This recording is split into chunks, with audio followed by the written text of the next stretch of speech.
Hey, yo everybody, welcome back to a special guide for the new commander Dragana. Lately, Dragana has taken the meta hostage.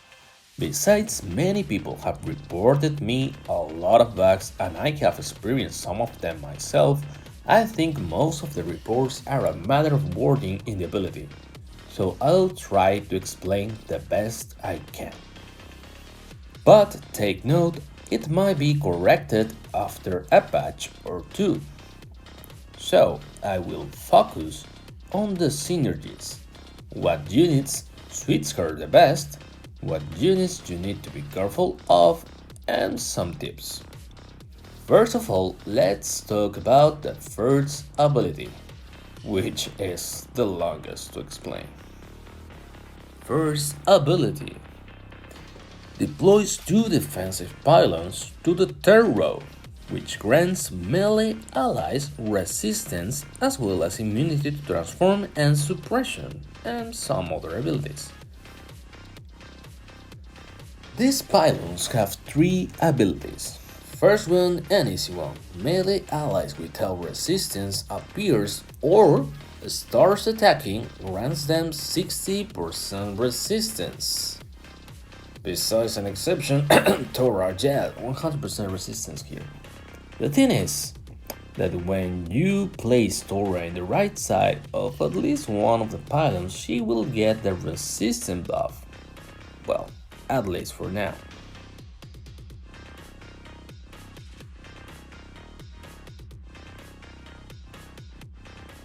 One thing to add is that even if your units have zero attack or are stunned, if you place a new melee unit, your melee allies will still get the resistance buff, but not immune to suppression and transform. So not sure if this will be patched or not, but this is how it works for now.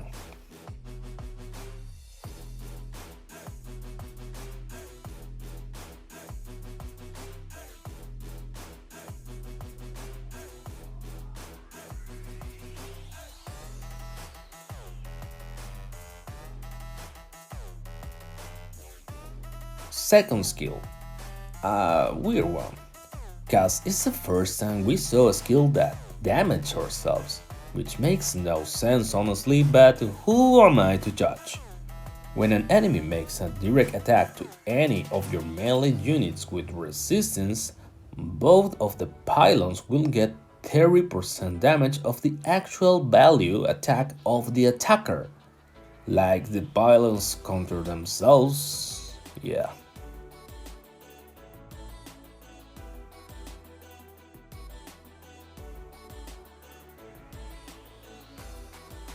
But for some reason, this ability doesn't trigger when an immune unit attacks a resistance unit. Meaning that if your Regina, for example, hits a resistance enemy unit, his pylons won't get damaged by their ability. Again, this might change in the future, but this is how it works for now. Well, third skill, whenever start an attack or summon a melee unit, it will get immune to suppression and transform. No rocket science here means that whenever you're able to attack meanwhile one of your pylons is still in play, you will get effect. So you can kill easily Ravenna with Sumni for example now. The only way to stop this buff will be if the unit is stunned, and yeah, blind won't work. Or if the attack of the enemy unit becomes 0 before it starts to attack.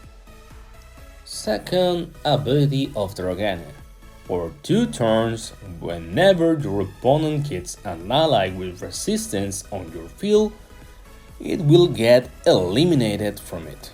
Be aware that if the enemy units have shields on, this ability won't kill the unit but will destroy the shield.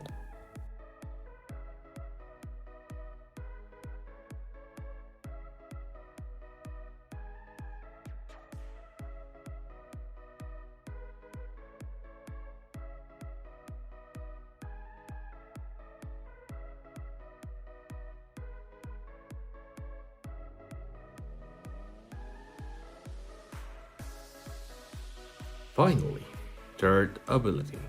After so many battles, discussing, analyzing videos frame by frame, and testing a lot of things, I finally understand how this ability works for real.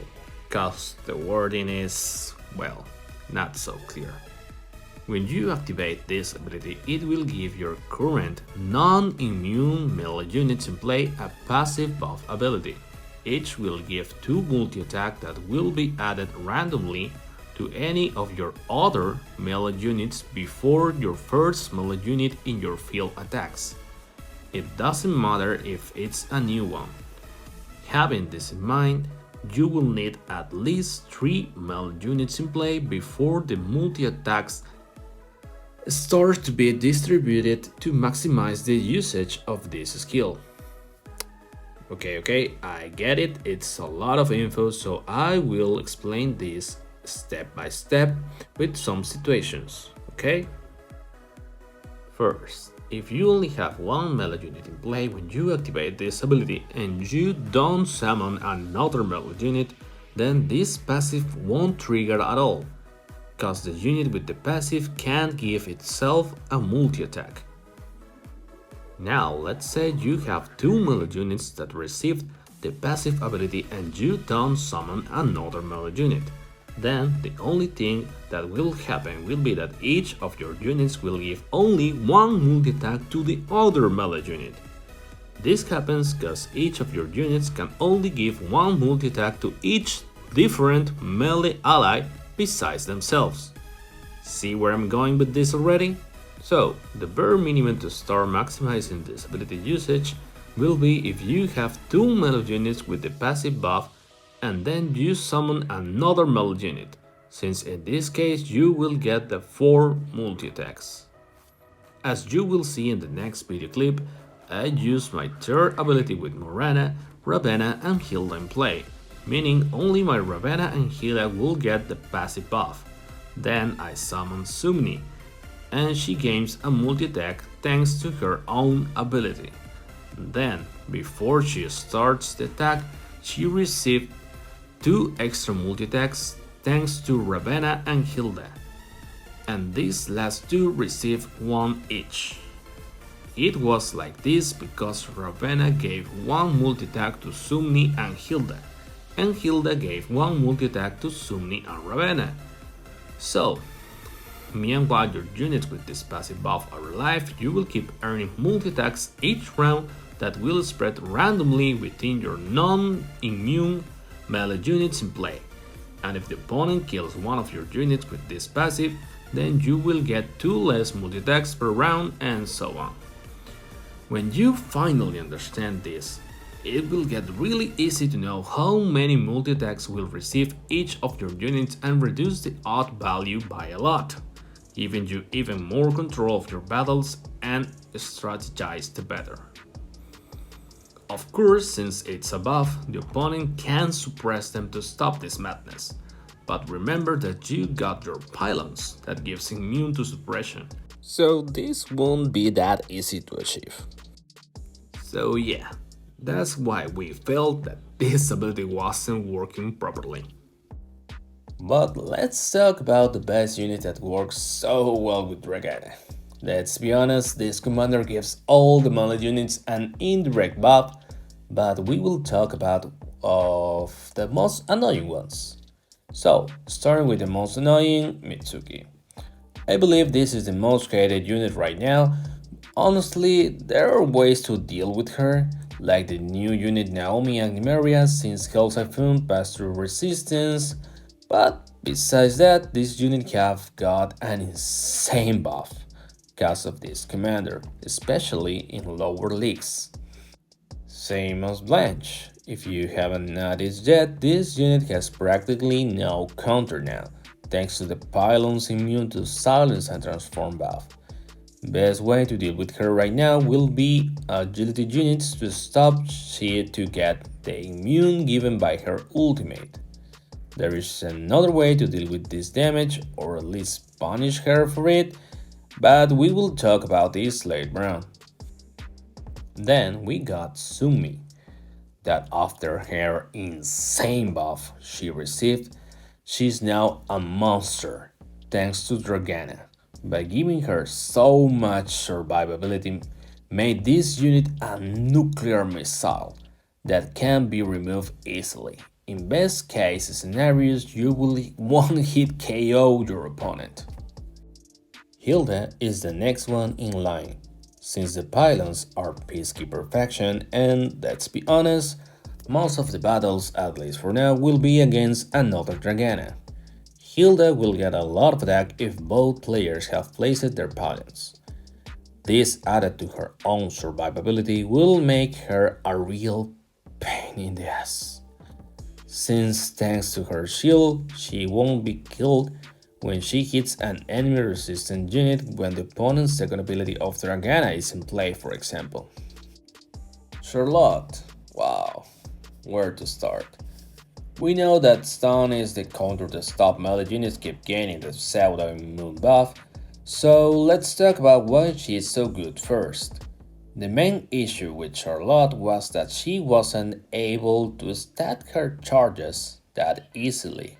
Now, she can easily keep stacking for days, since she will be giving extra health to your pylons every turn, and if the opponent has another Charlotte of his own, then having her outfit unlocked will give you the upper hand, because she will be able to resist the opponent's stuns, even the Charlotte one.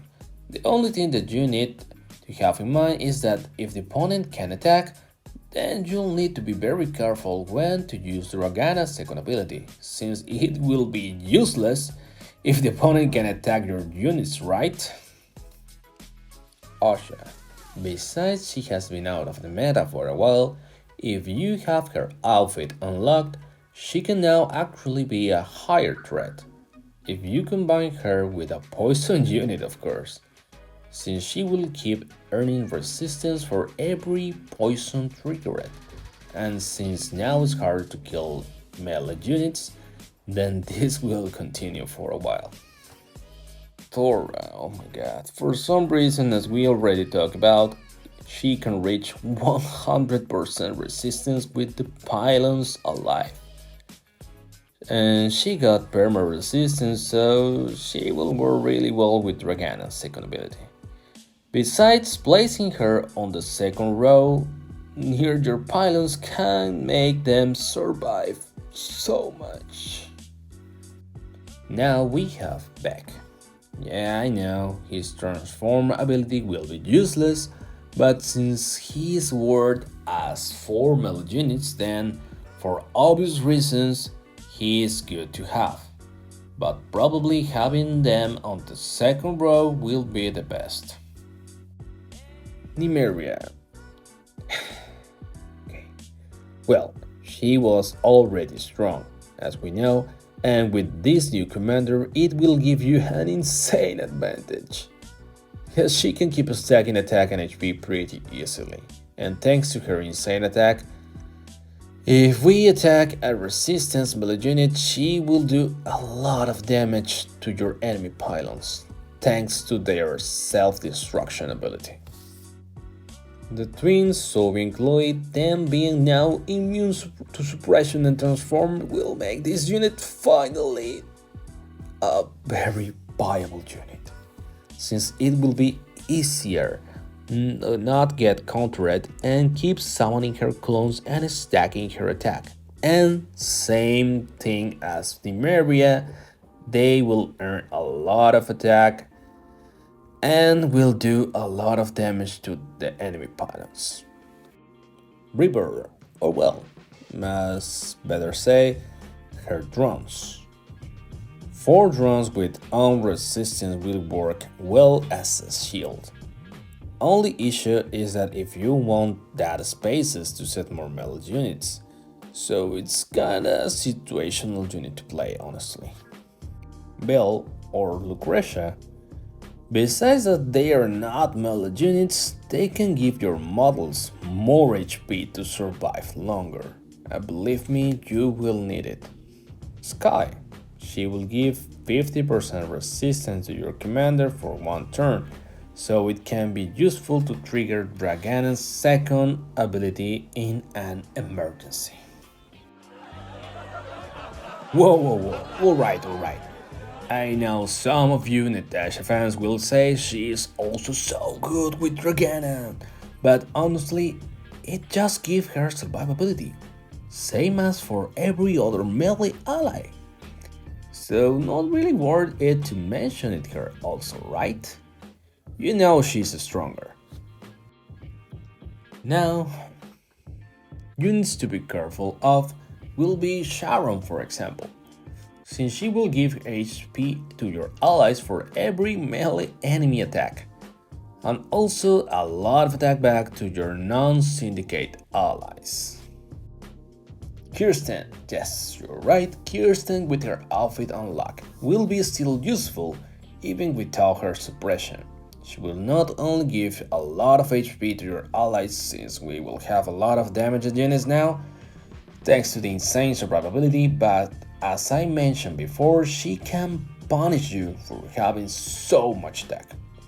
Like your 4000 attack Blanche or your 5 multi-attack Sumni with 1600 attack, since they will not get suppressed now before the attack, so you will deal to them a lot more damage than before. Last new unit Naomi, it's also a threat to your low health melee units, like River Drones, Back Minions, and Mitsuki for example, since you will give her an easy path to kill your units and spawn her clones, thanks to her insane health siphon damage on spawn.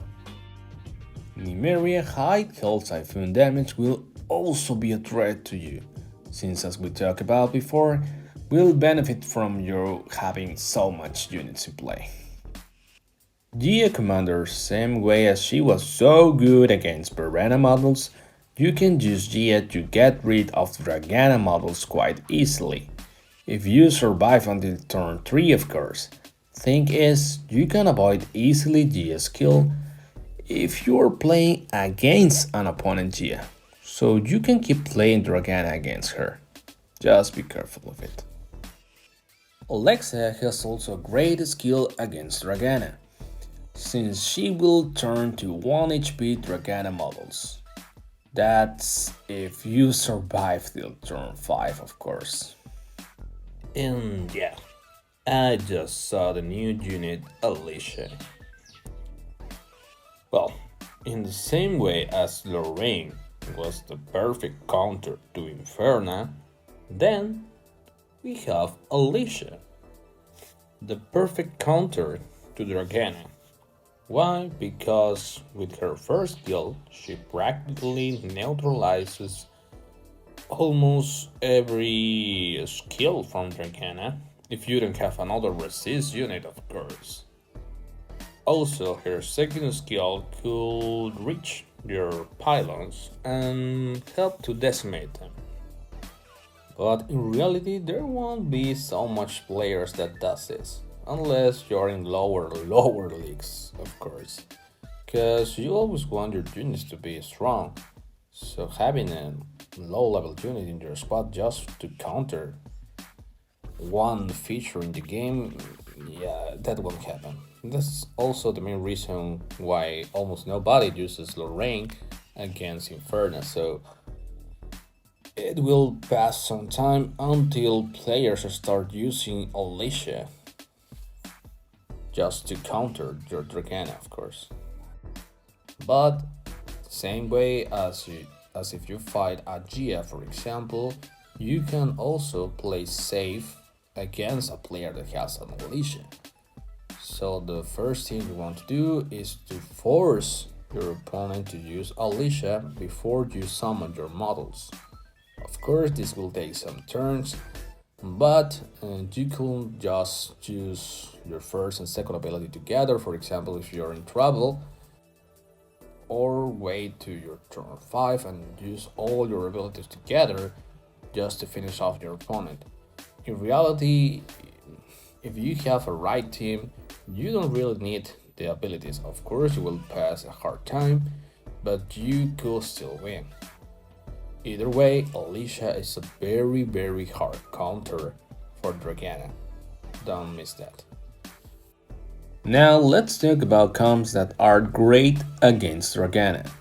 First obvious comp will be a full stun comp with Draana, like Omega, Charlotte, Morana, Arachne, etc. But having your opponent stunned forever will not give you the win so easily. Remember, it's only for counter purposes. You will still need a tiebreaker unit, like Nicole to finish your opponent's HP, Kitty to buff your allies enough to finish the job, or some other stalemate unit like Grace, Ginny, Corban, Bea, etc. Another good comp to deal with Dragana will be a steal attack or attack reduction comp. If you manage to reduce the opponent's melee attack to 0, then they will not get immune buff from the pylons neither. So units like Zoe and Chloe, Casey, Scarlet, Belle, etc. An example of a comp will be Orin, Asha, Zoe and Chloe, Casey, Bea, plus some defensive unit like Tora, Belle, and why not Nicole also.